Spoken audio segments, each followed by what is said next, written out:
A meditációban minden energiádat az ima és invokáció rezgés szintjére emeled.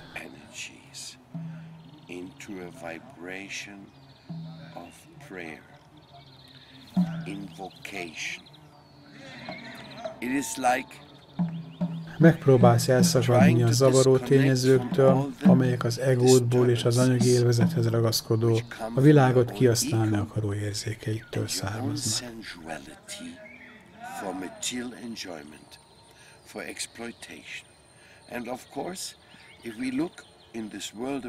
A lelki életünk kezdetén még a körülöttünk levő világot hibáztatjuk bajainkért, de később megértjük, a környezet valójában mindig tökéletes. Ami gondot okoz, mindig bennünk van. Kéj, kapzsiság, irigység, rossz indulat. Ezeket kell legyőzni. It's your lust, it's your greed, it's your envy, it's your potential to do wrong, which you have to conquer. Ezen az úton úgy haladhatunk, ha befogjuk a fentről jövő, mindent átható és mindenhol jelenlévő lelki energiát. Ennek az energiának te magad is része vagy, és ahogy életed középpontjába kerül, lassan mindent átváltoztat.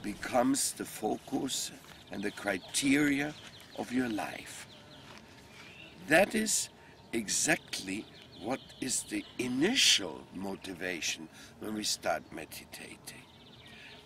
Azon meditálunk tehát, hogy ez a lelki energia átjárja létünket.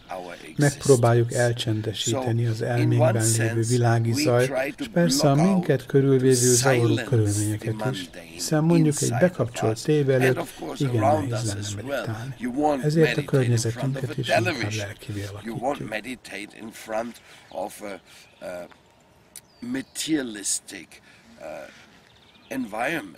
But you want to meditate, the more spiritual you can. You can do that. Becsukjuk a szemünket, és a szent hangra, a mantrára figyelünk. A mantra, amely Isten szent neve, a legfontosabb tárgya a meditációnak. A meditáció révén minden energiád, molekulád, sejted, gondolatod átalakul. Ez az átalakulás nem a te képességed által megy végbe, hanem az isteni erő formálja életedet pozitív és építő irányba.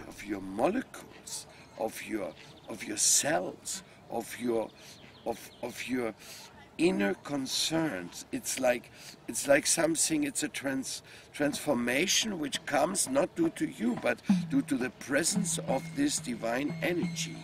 It just turns your life into something very positive and very constructive. So the more you meditate, és imádkozol, annál szilárdabb és érettebb lesz a lelki. Az elme szabályozását segítő mantra éneklésekor figyelembe kell vennünk egy nagyon fontos jó tanácsot.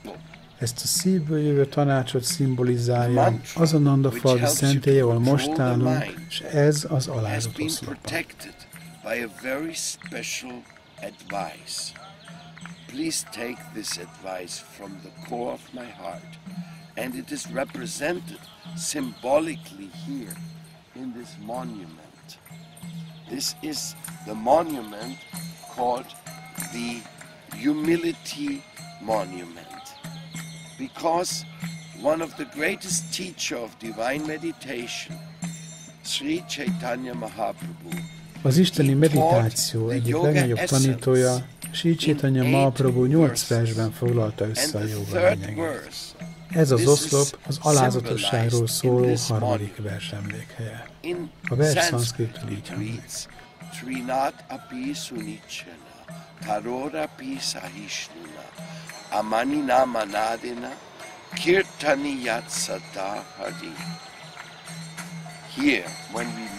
Légy az útra hullott szalmaszálnál is szerényebb, és türelmesebb, mint a fa. Ne várj tiszteletet senkitől, de te őszintén tisztelj másokat. Ha ilyen alázatossá válsz, mindig képes leszel Isten szent nevén meditálni, és lelki életed megszilárdul. Ez az intelem a komoly tanítványnak szól. Álljunk meg mi is ennél az oszlopnál, és meditáljunk az alázat ilyen teljességen. And you should also be more forbearing than a tree. You should not aspire for respect from others. Rather, you should be ready to show your respect to all others. In that humble state of mind, you can go on meditating, chanting the holy names and living in spiritual consciousness continuously. So this is like humility in meditation is a very important element because it is a prayer element.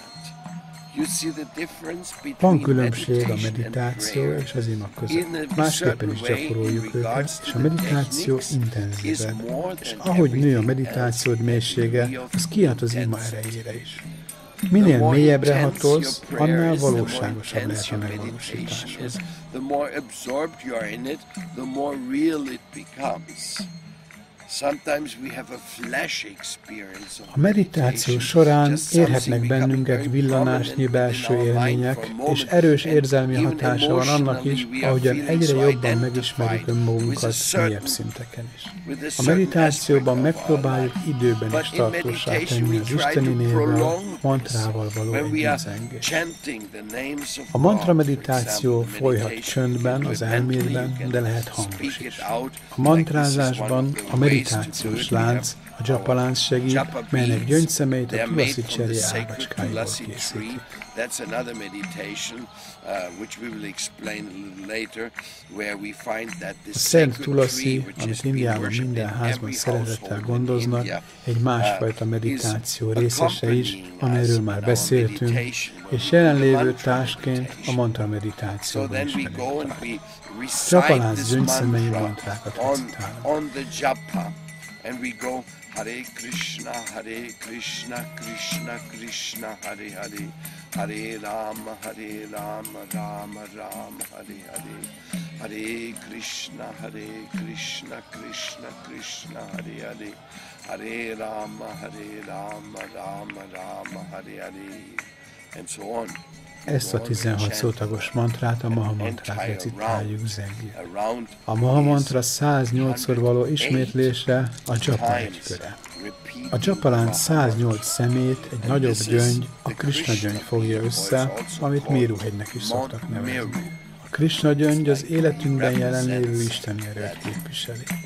Minden nap meditálunk, mantrázunk vagy japázunk ezen a láncon. Azt tanácsoljuk, hogy legalább 20 percet mantráz naponta, ami 4 kör a japaláncon, de a legjobb, ha másfél órát szánsz a meditációra, 16 kör. But the most recommended amount of meditation is 1.5 hours. Az elmélyült meditációval előkészíted az elméd a lelki energia befogadására. Isten nevének megvan a misztikus ereje, hogy felemeljen, átalakítson, becsempészze az isteni szeretetet a szívedbe, és legyőzze az addig felhalmozott negatív karma hatását. A karma kérdése különösen érdekes pont. Anyagi létünket azok a negatív és pozitív energiát alakítják, amik a finom fizikai testünkben a születésünk óta, és még annak előtte gyűltek fel és aktivizálódtak. Most ebben a testben azokkal a karmikus hatásokkal is meg kell birkóznunk, amiket előző életeink során halmoztunk fel. Így meglehetősen egyedi, hogy kinek milyen módon kell megküzdenie a magában való hibákkal. Az áthozott karmikus benyomások, hatások, hogy más néven vaszanák, vágyak formájában hirtelen bukkannak fel, törnek el. A mantra ereje képes ezeket a vaszanákat semlegesíteni. A mantra hatására lassan feltárul előttünk a valódi lelkiség és önvalónk lelki természet. Fight our mistakes which we carry inside, and they come in the form of vashanas, in the form of desires.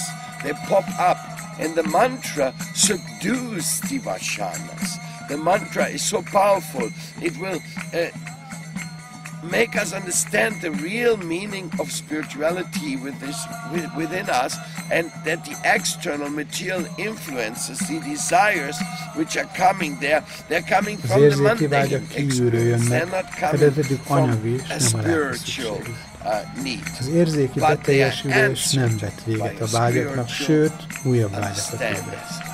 Az anyagi vágyakat a lelki megértés csillapítja. A meditáció képes kioltani a vágyakozás gyötrő szomját, mert magasabb szinten kínál kielégülést. A meditáció lelki megvalósítás jogájának része. A jóga összeköttetést és egységet jelent, mely Istenhez kapcsolni kell.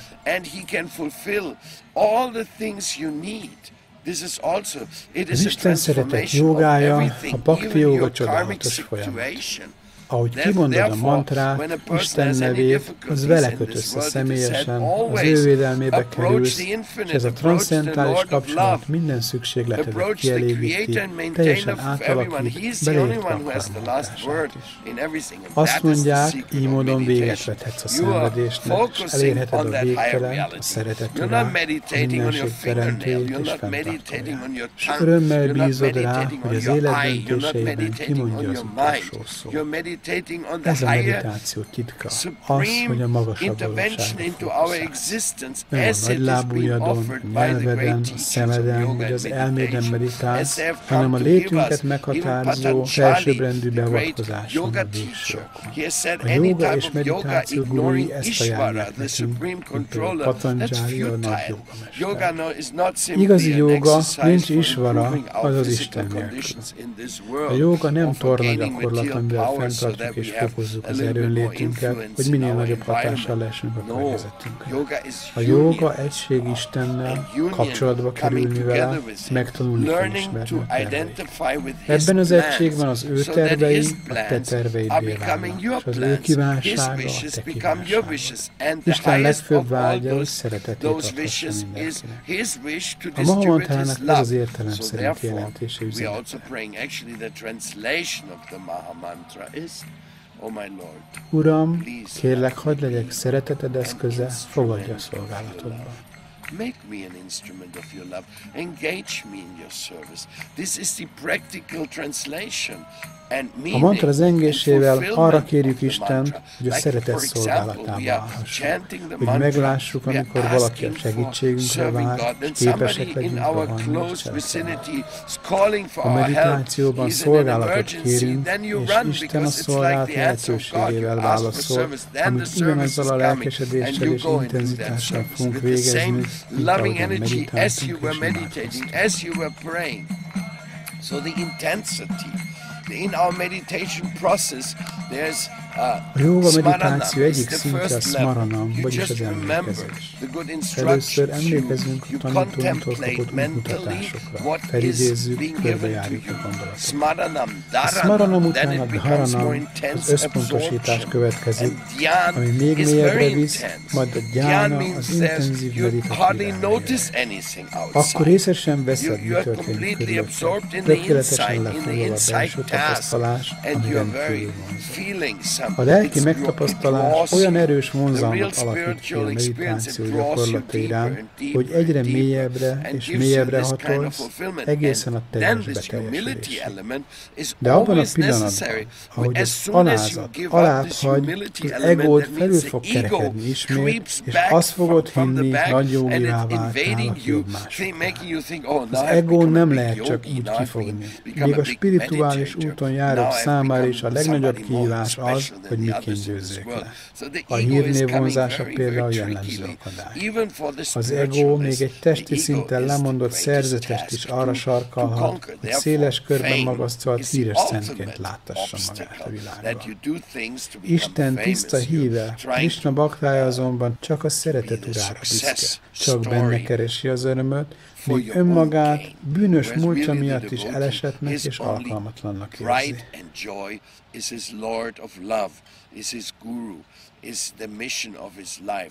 That what fulfills him. He himself always feels downtrodden Valóban nem mondhatjuk azt, hogy bűntenek vagyunk, mert most a jó úton járunk éppen. Tettünk elég rosszat a múltban. Egy gyilkost 10 év múlva is gyilkosnak fognak nevezni. Nem mondhatja, hogy nem gyilkos, mert az már 20 éve volt. Mi is öltünk és ettünk állatokat, és más helytelen dolgokat történtek el az életben, mit sem szólva az előző életeinkről. Így hát elég indok van arra, hogy alázatosak legyünk, kegyelemért és megbocsátásért imádkozzunk. So it's quite reasonable for us to be humble, very reasonable, and to pray grace, grace, grace, mercy, mercy, forgiving. Please give me that divine amnesty so that I can be with you and serve you in the spirit of true love. Ez volt tehát az alázat szentélye Nandafalván, Rátagopi Valakha temploma mellett. Nandafalva igen kellemes hely a szegedi tanyavilágban, mindössze 20 percnyire a várostól. Ez is tanya volt régen, és most az itt élő közösség központja, ahol a kertművelésen vártam. Mi itt meditálunk, és gyakoroljuk a tanításokat, ahogyan azt a lelki tanítómesterinktől hallottuk. Örömmel látjuk azokat, akik szintén elkötelezettek a szeretet üzenetének terjesztésére, akik választ keresnek a lét kérdéseire, és az élet lelki eszenciáját kutatják.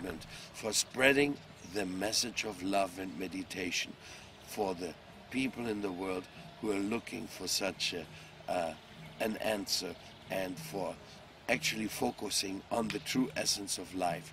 And you see that, of course, there's a lifestyle. This is a very nice. A Nandafalvi templomot szentélyek kövezik, melyeket körbejárhatunk és elgondolkozhatunk az üzenetükön. Köszöntünk hát az isteni szent név meditációján. Üdvözlünk a Szentélyparkban, légy üdvözölve, ha lelki életgyakorlását választod, mert az jobb emberré tesz, és ez önmagadnak és környezetednek is hasznára válik. Most welcome if you want to visit this sanctuary. Most welcome if you want to spiritualize your existence, because that makes you a much better person, and you'll be benefited, and all the people around you, they'll be also extremely benefited. That's what it's all about. That is what the Bhagavad Gita was spoken for by the Lord himself. And he came as Chaitanya Mahaprabhu to teach the Mahamantra 500 years ago. And his instruction and his specific example is very enthusing. So please go ahead and find out more about it. Thank you very much.